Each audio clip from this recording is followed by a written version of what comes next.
दोस्तों, अल्लाह ताला ने फिरौन की लाश को दुनिया के लिए एक सबक की निशानी बनाकर छोड़ा है।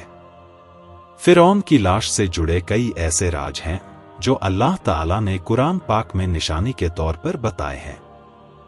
और दोस्तों, आज आधुनिक साइंस भी इनकी गहरी रिसर्च के बाद इन्हें मानती नजर आ रही है कि ये मौजज़ा सेमन फिरौन ने हजरत मूसा अलैहिस्सलाम और उनकी कौम बनी इसराइल पर बहुत जुल्म ढाए थे। दरअसल दोस्तों, फिरौन उस वक्त के बादशाहों का नाम होता था, मतलब जो भी बादशाह बनता था उसे फिरौन कहा जाता था। दोस्तों, डॉक्टर मॉरिस बुकाय की रिसर्च के मुताबिक बनी इसराइल पर जुल्म करने वाले हुक्मरान का नाम रैमसिस था और इसी के राज में अल्लाह ताला ने हजरत मूसा अलैहिस्सलाम को बनी इसराइल के साथ मिस्र छोड़ने का हुक्म दिया।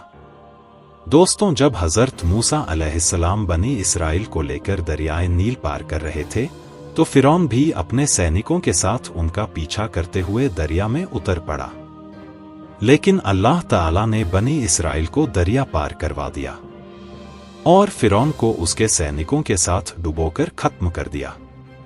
दोस्तों, इस पूरे वाक़ये का जिक्र अल्लाह ताला ने कुरान पाक में कुछ इस तरह बयान किया है।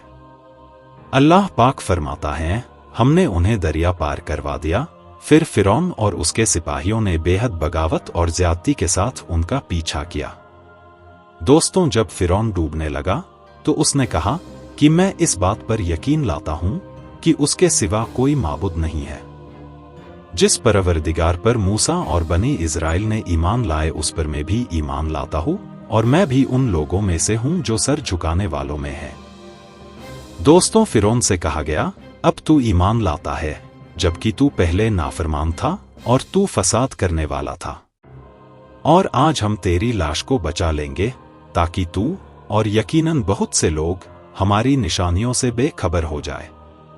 दोस्तों, इन आयतों में अल्लाह का फरमान है कि हम फिरौन की लाश को सुरक्षित रखेंगे ताकि वो आने वाली नस्लों के लिए सबक बने। तो अल्लाह के फरमान के मुताबिक फिरौन का ममी बना हुआ है। दोस्तों, 1898 में नील नदी के किनारे से मिला फिरौन का ममी और फिर इसे यानी फिरौन के ममी को काहिरा भेज दिया गया। दोस्तों, जून 1975 में डॉक्टर मॉरिस बुकाई ने फिरौन के उन हिस्सों की जांच की जो अब तक ढके हुए थे।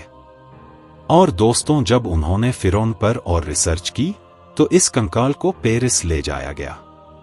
दोस्तों, वहां के विशेषज्ञों ने बताया कि इस कंकाल की अचानक मौत का कारण वो गंभीर चोट थी जो उसकी खोपड़ी के सामने वाले हिस्से में लगी थी।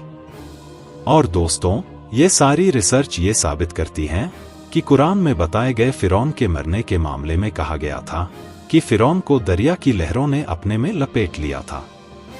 दोस्तों, मिस्र में पहले के जमाने में लोग लाशों पर ऐसा मसाला लगाते थे जिससे लाशें सुरक्षित रहती थी। दोस्तों, इनमें से कुछ ममी के शरीर आज भी वहां पड़े हुए हैं और कुछ पर से तो उन्होंने पट्टियां भी उतार दी हैं, जिनकी लाशों से पता चलता है कि ये किसी मुर्दे की खाल है। लेकिन फिरौन की ममी वही एक लाश है जिस पर मांस ताजा है। दोस्तों, कहा जाता है कि हर साल 15 मार्च को फिरौन की लाश पर चूहे छोड़ दिए जाते हैं जो उसका बड़ा हुआ मांस खाते हैं और फिर से फिरौन की लाश को सजाया जाता है। दोस्तों, अल्लाह ने फिरौन की लाश को इस तरह से सुरक्षित रखा है ताकि ये कयामत तक आने वाली पीढ़ियों के लिए एक सबक बन सके।